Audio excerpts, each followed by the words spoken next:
And of course, in your country, it seems to me that the propagandists of the EU project have played heavily on German guilt about the war. And they've been able to do this because it's true. I mean, my wife is German. She's from Hamburg, and she was brought up to feel guilty.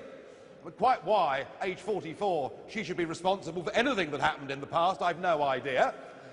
But, you know, that factor has been present. But of course, it's changing, isn't it? A younger generation is coming through who have no knowledge, no contact with the events of the past whatsoever, and why on earth should they?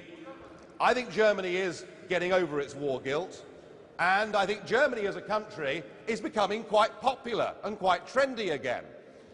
When the World Cup football was on, my wife put a big German flag at the front of our house.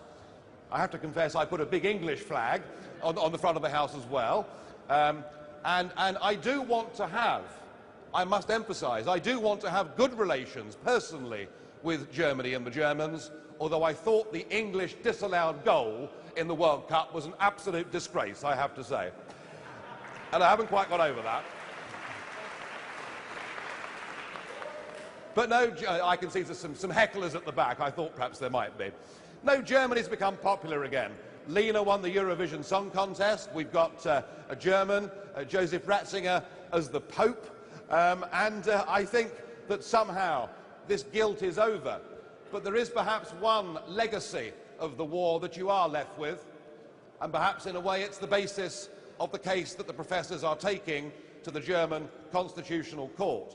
In a sense, the EU deal that you've got is in a way Germany's own form of war reparations, because you are paying the most enormous bill to support this European Union. You were paying an enormous bill in good times, but now we're headed for bad times.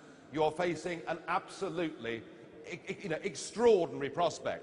However bad the crisis may have seemed back in May, when Greece was in trouble and the bailout fund was put together, I'm pretty confident in saying that you ain't seen nothing yet.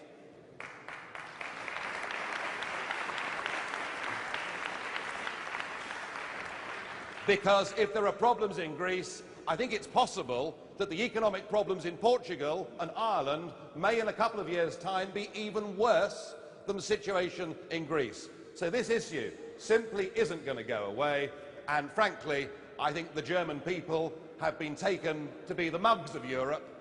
You're the ones that have been picking up the tab, and your politicians clearly are prepared to pay any price to maintain their European dream and their European project, and to hell with you, the people. So it's very, very apposite that you're here today. And the situation is getting worse because the ECB are busy buying up what are effectively junk government bonds in the marketplace, and this is going to lead to trouble. You know, the billionaire investor George Soros, who knows a thing or two about currencies, said, due to its history, Germany is more worried about inflation than about recession. In the rest of the world, it is exactly the other way round. So I don't believe that Germany's interests are served by being part of this monetary union. I don't believe you can have Greece and Germany together in the same currency union. Perhaps in the end it will prove to have been just a cohabitation rather than a marriage. But I'm afraid your Chancellor Merkel seems to use every crisis that exists within the Eurozone or within the EU project, and she and her fellow fanatics, people like Martin Schulz, who leads the socialist group in the European Parliament and who simply can't control his rage and anger against me whenever I dare to say something against the project. But they really have manipulated this Euro crisis, and it's not just, of course, that you're being asked to bail out the countries in trouble, but there are now plans afoot to put in place a full economic government based in Brussels, whereby you as a nation would even have to submit your budget every year to the unelected European Commission for approval. So that's the way we're going. And I have to say that it is time the Germans stood up and said that you've simply had enough. You're not going to pour any more money into this system.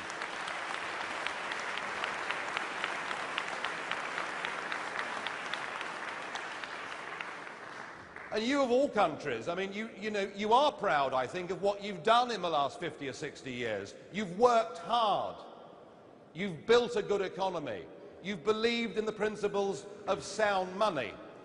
And now you've been merged with countries with a Mediterranean climate and culture who look at things entirely different.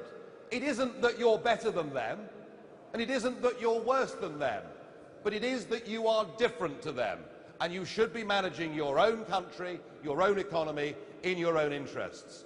This whole project